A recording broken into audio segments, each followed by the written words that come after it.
This is Vivian.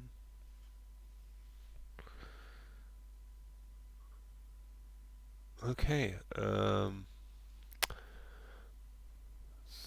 Seems to have moved forward. I think the biggest distracting thing is how shiny everything is.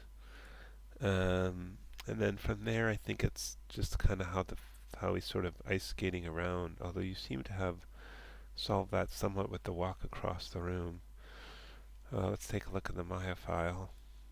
Um, so if we look at some of these materials, um, I would say maybe just turn the specular color down on really most of these things. I don't know why you have it like that on so many objects.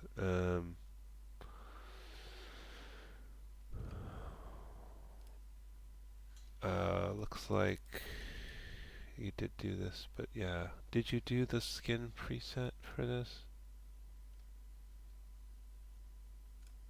No.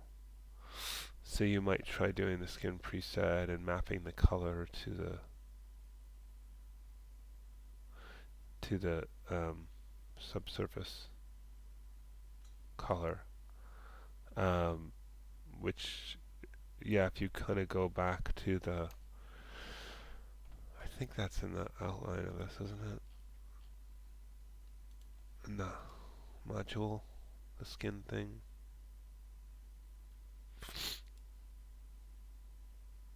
Arnold materials, maybe.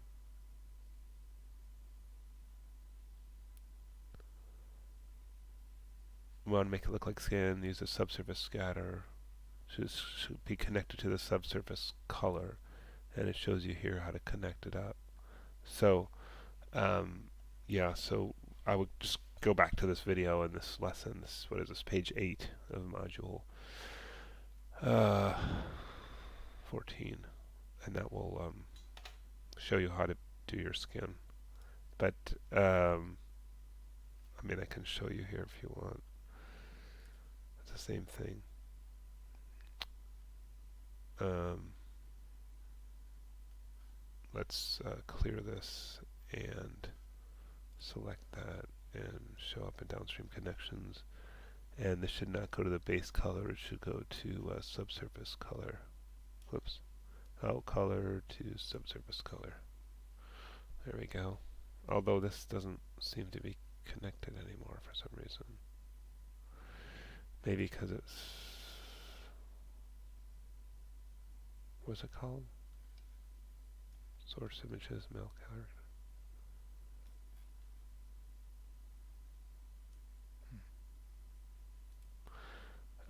Well, you'll have to find your skin texture. I don't know where you've put it. Let's see where it said it was before It doesn't have a location for that. Normally that would be connected to an image. So anyway, you'll need to connect that to a subsurface color, and then, anyways, follow the module. It's all there. And then for the other stuff like this couch and stuff, get the specular color down because it's all too shiny. And so I've just turned it down for a few of those, but let me just do a small render. I'll just make it just really small, just so it renders quicker for this example. Oh, well, you're having some subsurface issues. Oh yeah, and the texture's disconnected. Could be because they're not in the right location. Um, I'm not sure. But, so that's not a great example because I don't actually have the texture images connected here. Um, says color, but then I think it can't find that file because it's in your mudbox, blah, blah, blah. Instead of it should be in your source images directory, not in the mudbox folder. So you should copy it over to source images directory and then reconnect that. But anyway, follow the instructions for the skin and all the adjustments there. It's all in the module, and then turn down the specular for the other surfaces, and that'll look better. And then for the feet, I mean, you just need to more carefully animate it. I mean,